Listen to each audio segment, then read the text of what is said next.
Hi everybody, and welcome to week 8. Can you believe it has been 8 weeks since the beginning of this course?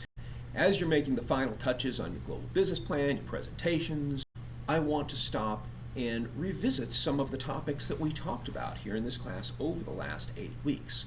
Really, this journey has taken us on a couple of major paths. One has been the operations and management side, and the other really has been more on a knowledge and decision-making path. So let's talk about each in turn. The first one really focused on the global business plan, and the sorts of content that we were learning supported our effort, right? We talked about cost, benefit, and risks in terms of entry. We talked about entry strategies, the different ways that you can take a business and enter a different country. We talked about how to do a PESTLE analysis. We talked about a cultural analysis, not only from a macro side, like using tools like Hofstede in order to try to determine the national differences between different countries, but also more on a micro level, learning about the different behaviors that are sometimes challenging, particularly when it comes to things like marketing, where you have to know what the culture is in order to understand whether or not your product is going to resonate with them, and HR, that is understanding who your employees are and how you can really utilize them to the best possible way and try to avoid major problems when dealing with your labor force. A major theme was global strategy. This question of, can I get away with standardizing, continuing to do the things that I do in the way that I do back at my home market and continue to do them because that's the most efficient way and the cheapest way to continue doing them? Or to what extent do I have to specialize? That is, make something that is unique to a particular market, maybe because they demand those changes. The side effect of that, of course, is it's a lot more expensive. So that's an issue that really goes through a lot of business strategy in general, right? I mean, it's not just in terms of whether you're going to have to do that with a product, but also whether or not you have to do it with marketing. Do you have to tailor a message to a certain market, or can you communicate the same way as you always did?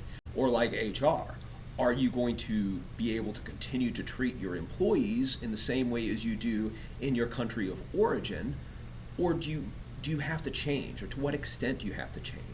We then spent a lot of time talking about marketing, the application of the 4 Ps to a marketing plan, or human resources and personnel, what we need to do in order to try to make the business work inside that country. And we went into additional details as well, right? We were talking about finance, we talked about export-import strategies, risk management strategies. All of this stuff really should give you a strong taste of what it's like to operate a business overseas. Then there's the decision-making track, learning knowledge, that is, so that if you become a global manager, you're making good decisions, and it takes a lot of information about the global environment in order to try to do that. So we started with this notion of globalization and talked about many of the benefits that have come from globalization. And we talked about free trade and liberalism, that first major theory of international trade / international political economy that explains why specialization is a good thing and why it is that these processes can improve our profits, not just in terms of businesses, but also in terms of the relative standing of different countries in the international system, and how these processes increase levels of cooperation and really make the world a safer, maybe better place as far as being able to trade with each other. We then talked about currency analysis. Now that had crossover application in terms of your global business plan, but we also learned about the different forces that affect currency and about financial markets and all the things that are associated with that. And we ultimately discovered that currency is a pretty good illustrator of this notion of interdependence, this idea that through global trade and technology, a lot of other factors, we not only have increased opportunities to trade or to have relationships in the international system, but there are also possible vulnerabilities. And it's those vulnerabilities that make people insecure. Maybe globalization undermines our national power. And so power is one of the things that motivates mercantilists, right? Mercantilism being the second major theory of international political economy that we talked about. And through this prism, they are primarily concerned about making sure that those who are in power stay in power.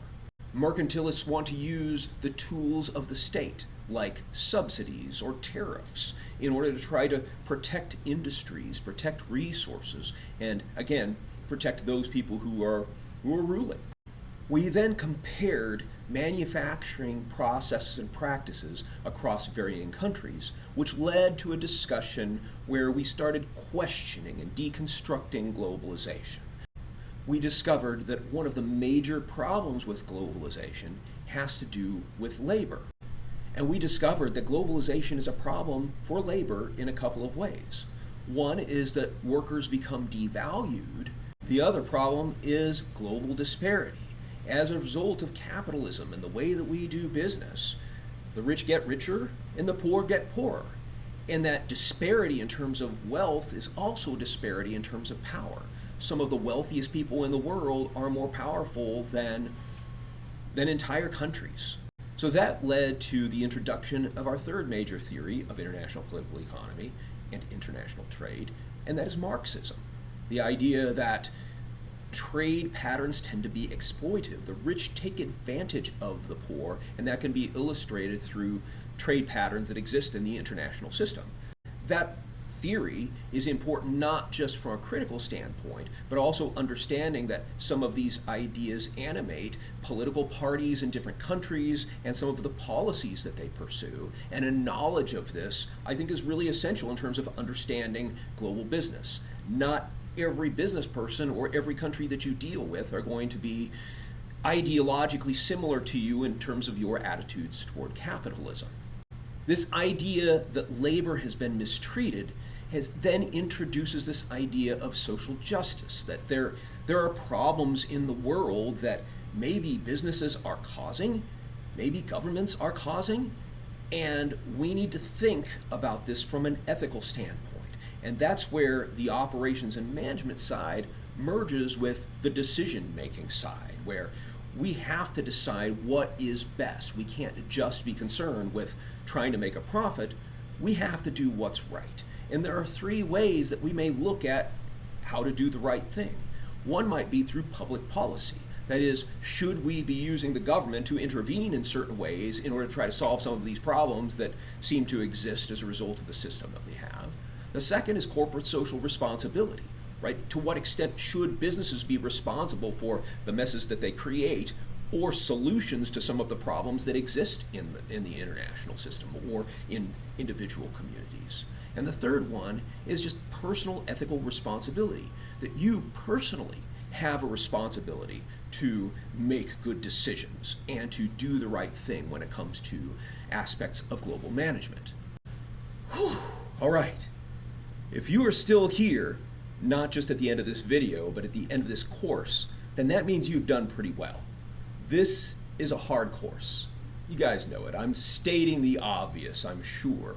Hopefully you learned a lot, but I do know if you've come this far, then you're not only smart, but you're working hard and you are really ready to go out in this world and do this, right? Because the other part of this is that if you're taking global management, it means that you are toward the end of the MBA program. Now, for some of you, this might be your very last class or your second to last class. For some of you, maybe there's a few concentration courses and so on that are going to happen first before you graduate, but you're coming very close to the end. So I want to congratulate you for finishing this course and almost finishing the program. And I would like to encourage all of you to please stay in touch. If there's anything I can do for you in your future, I'm happy to do it. And ultimately, I'm hoping that you're going to come to the actual University of St. Mary graduation so I can shake your hand, put that hood over your shoulder, and we can celebrate your excellent accomplishment. So, best of luck to you in your future and as you finish this week. And I hope to see you soon.